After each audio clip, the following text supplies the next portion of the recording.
Hello everyone, আসসালামু আলাইকুম। সবাই কেমন আছেন? আশা করি সবাই ভালো আছেন। আমিও আল্লাহর রহমতে ভালো আছি। জাইফাস মমস চ্যানেলে সবাইকে স্বাগতম।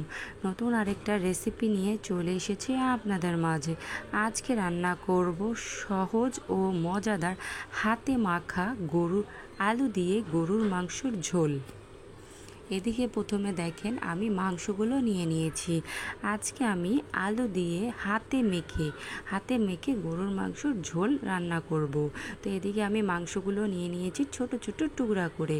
আর মাংসগুলো কিন্তু আমি সুন্দর মতো ধুয়ে নিয়েছি, ধুয়ে পরিষ্কার করে নিয়েছি। এখানে আমার হাড্ডি আছে, মাংস আছে, তেল আছে, সব কিছু মিক্স করা আছে। তো এই মাংসটাকে আমি আজকে রান্না করব, তো ঝোল করে। তো আশা করি আজকের রেসিপিটা খুবই ভালো লাগবে। তো চলেন শুরু করা যায়। আর আমি কিভাবে হাতে মেখে গরুর মাংসর ঝোল করছি। তো এদিকে প্রথম দেখেন আমি মাংসগুলো ধুয়ে সুন্দর মতো রেখে দেওয়ার পর সাথে দিয়ে দিলাম 1 কাপের মতো পেঁয়াজ, বেশি করে একটু পেঁয়াজ দিলাম। তারপর দিলাম এখানে 3 থেকে 4টা তেজপাতা মাঝখান দিয়ে ছিঁড়ে দিয়েছি। এখন আমি দিব এলাচি আর দারচিনি 7-8 টুকরো করে। দেখেন সব দিয়ে দিচ্ছি এক এক করে। এলাচি আর দারচিনি দেওয়া হয়ে গেছে। এখন এখানে আমার আছে একটু জয়ফল আর একটু জয়তি। একটু জয়ফল একটা অর্ধেক করে নিয়েছি আর একটু জয়তি নিয়েছি, ওটাকে আমি গুঁড়ো করে দিয়ে দিয়েছি। তারপর দিব এর মধ্যে দেখেন আমি আদা বাটা দিচ্ছি আমি প্রায় 2 থেকে 3 চা চামচ। আদা রসুন জিরা বাটা একসাথে অ্যাড করছি। তো এখানে আমি বেশি করে আদা বাটা দেওয়ার পর, আদা রসুন জিরা দেওয়ার পর দিয়ে দিলাম 2 চা চামচ হলুদের গুঁড়া। তারপর দিয়ে দেবো 2 চা চামচ মরিচের গুঁড়া।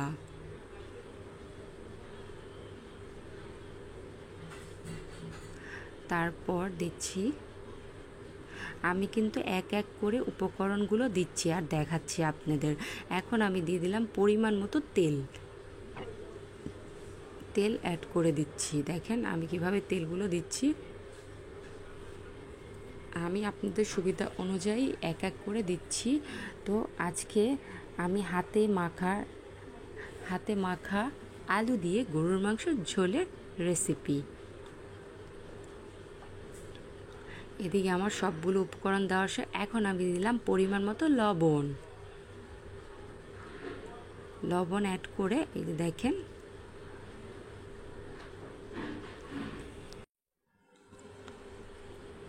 এখন লবণ অ্যাড করার পর এখন এটাকে আমি কি করব, হাতে মেখে নিব। আপনারা চাইলে হাতেও মাখতে পারেন, হয়তো বা চামিচের সাহায্যও দিতে পারেন, কিন্তু হাতে যদি মেখে নেন বেশি ভালো হয়। আমি একটু দেখাচ্ছি, আমি চামিচ দিয়ে মাংসটাকে ভালো করে মশলার সাথে মিশিয়ে নিচ্ছি। ভালো করে একটু মিশিয়ে নেবেন মশলার সাথে, তাহলে খুব ভালো হয়। তো ভালো করে হাতের ভাবে করলে আরও বেশি, হাত দিয়ে একটু মেখে নিলে আরও ভালোভাবে মিশা হয়। তো এভাবে আমি মেখে নেওয়ার পর এখন আমি কোথায় যাব, চুলায় বসিয়ে দেব ডাইরেক্ট। আমি কিন্তু এখনও কোনো পানি অ্যাড করিনি, আর আমি পানি অ্যাড করব না, আগে আমি মাংসটাকে কষিয়ে নিব। এখন আমি চুলায় বসিয়ে দিয়েছি, চুলার আঁচটা আমি এখন একবারে হাই হিটে দিয়ে দিব। হাই হিটে দেওয়ার পর আমি ঢাকনা দিয়ে মাংসটাকে কি করব, ঢেকে রাখবো।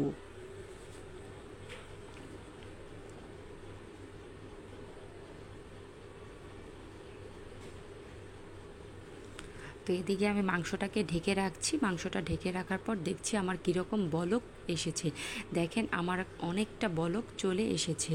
আমি এখন মাংসটাকে অনেকটা কষিয়ে নিব, ভালো মতো একটু কষিয়ে নিব। একটু সময় নিয়ে কষিয়ে নেবেন। পানি আমার কতটা উঠেছে দেখেন, এই পানিটা আমি সম্পূর্ণ মাংসটার সাথে কষিয়ে নিব। কষিয়ে নেওয়ার পর আমি এটার মধ্যে পরে গরম পানি অ্যাড করব। আমি প্রায় আধা ঘন্টা থেকে 1 ঘন্টার মতো আমি এটাকে ভালো করে কষবো। আর চুলার আঁচটা কিন্তু আমার হাই হিটেই আছে। এখন আমি আবার ঢাকনা দিয়ে ঢেকে রাখছি। আর মাংস যখনই রান্না করবেন যদি আপনারা ঢাকনা দিয়ে ঢেকে রাখেন তাহলে মাংসটা কিন্তু তাড়াতাড়ি হওয়ার সম্ভাবনা হয়। এদিকে দেখেন আমি মাঝে সাঝে কিন্তু একটু নেড়ে দিচ্ছি, না হলে আবার নিচে লাগার সম্ভাবনা আছে। তো আপনারা মাঝে সাঝে বেশি করে নিচের থেকে একটু লেগে দিবেন, নাড়িয়ে দিবেন, তাহলে মাংসটা লাগবে না, নেড়ে দিবেন। এদিকে আমি মাংসটা নেড়ে দিচ্ছি। আমার কতটা ঝোল শুকিয়ে গেছে, মানে পানি শুকিয়ে গেছে, অনেকটা তেল উঠে গেছে। এখানে আমি একটু ভালো করে দেখেন ভাজা ভাজা করে নিচ্ছি। এদিকে দেখেন আমার কতটা তেল উঠেছে আর কতটা ঘন উঠেছে, দেখেন তেল দেখা যাচ্ছে, কালারটাও কিন্তু অনেকটা চেঞ্জ হয়ে এসেছে, ঠিক না?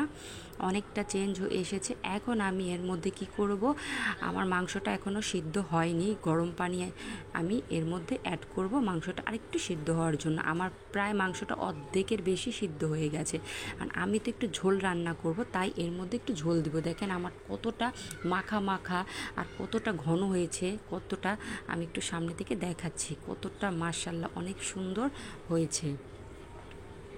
এখন আমি এর মধ্যে কি করব, পরিমাণ মতো পানি অ্যাড করে দিলাম, গরম পানি। একটু ঝোল ঝোল থাকবে বলে তাই আমি পানিটা অ্যাড করেছি। আর মাংসটা কিন্তু আমার প্রায় অর্ধেক সিদ্ধ হয়ে গেছে, তাই আমি অল্প করে পানি অ্যাড করলাম। এখন চুলার আঁচটা আমি আবার কিন্তু আমার বাড়ানোই আছে। বাড়ানোর পর পানি দেওয়ার পর সাথে সাথে আমি আলুগুলো অ্যাড করে দিয়েছি, কারণ আমার মাংসটা অনেকটা হয়ে গেছে, তাই আমি আলুগুলো অ্যাড করে দিলাম। এখন আর বাকি অল্প একটু সিদ্ধ হলে আলুটার সাথে সিদ্ধ হয়ে যাবে। এখন আলুগুলো দিয়ে আমি কি করব, ভালো করে এটাকে মিশিয়ে নিব, মিশিয়ে ঢাকনা দিয়ে ঢেকে রাখবো। এখন আমি ভালো করে এখন আমি এটাকে আবার ঢাকনা দিয়ে কি করব, ঢেকে রাখবো, বলক আসা পর্যন্ত অপেক্ষা করব। এখন আমি 15 থেকে 20 মিনিট এটাকে আরেকটু রান্না করে নিব, তাহলে কি করব, আলুটাও সিদ্ধ হয়ে যাবে, মাংসটাও সিদ্ধ হয়ে যাবে। এখন ঢাকনা দিয়ে ঢেকে রাখবো। আর চুলার আঁচটা কিন্তু আমার হাইটে আছে, মাংস সবসময় হাইটে রান্না করলে মাংসটা ভালো হয়। তো এদিকে আমি ঢাকনা দিয়ে ঢেকে রাখার পর আমি দেখছি আমার কেমন হয়েছে। 10 মিনিট পর ফিরছি। এখন দেখেন 10 মিনিট পর প্রায় আমার আলুটাও সিদ্ধ হয়ে গেছে। 10 থেকে 15 মিনিট পর আলুটাও সিদ্ধ হয়ে গেছে, মাংসটাও প্রায় সিদ্ধ হয়ে গেছে। দেখেন কালারটা কতটা চেঞ্জ হয়েছে, কতটা লোভনীয় লাগছে, তাই না? এভাবে যদি হাতে আলু দিয়ে হাতে মাখা মাংসের রেসিপি করেন, দারুণ মজা, সত্যি বলছি। তো বন্ধুরা, তারপর এই যে আমি একটু নাড়া দিয়ে দিচ্ছি। তারপর আমি কি করব, আর 5 থেকে 10 মিনিট আমার হয়ে গেছে তরকারিটা, আমি এর মধ্যে জিরার ফাঁকি দিয়ে নামিয়ে নিব। আর বন্ধুরা, আমার রেসিপি ফলো করে যদি আপনারা এভাবে করবেন বাসায়, সত্যি বলছি অসাধারণ। তো বন্ধুরা, প্রথম থেকে শেষ পর্যন্ত যারা আমার ভিডিওটা দেখছেন, মানে রেসিপিটা দেখছেন, তাদেরকে অসংখ্য অসংখ্য ধন্যবাদ, অনেক অনেক ভালোবাসা।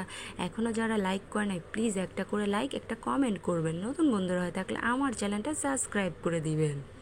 তো এদিকে দেখেন আমি একটু জিরার ফাঁকি দিয়ে দিলাম 2 চা চামচ। আমার তরকারিটা হয়ে গেছে, তাই তো আলুটা মাংসটা পুরো পারফেক্টলি সিদ্ধ হয়ে গেছে। এখন জিরার ফাঁকি দিয়ে 5 থেকে 6-7 মিনিটের মতো রেখে আমি সুন্দর মতো পরিবেশন করে দিব। তো বন্ধুরা, এখনও আমার রেসিপিটা দেখতে দেখতে বন্ধুদের মাঝে শেয়ার করে না, প্লিজ আমার রেসিপিটা শেয়ার করে দিবেন একটা করেতে। তো বন্ধুরা, আজকে আলু দিয়ে হাতে মাখা গরুর মাংস কেমন হয়েছে অবশ্যই কিন্তু জানাবেন, আর বাসায় আপনারা করবেন, করে আমাকে জানাবেন। তো আজ এই পর্যন্তই। অন্য এক সময় অন্য আরেকটা রেসিপি নিয়ে চলে আসবো আপনাদের মাঝে। সবাই ভালো থাকবেন, সুস্থ থাকবেন। আল্লাহ হাফেজ, আসসালামু আলাইকুম।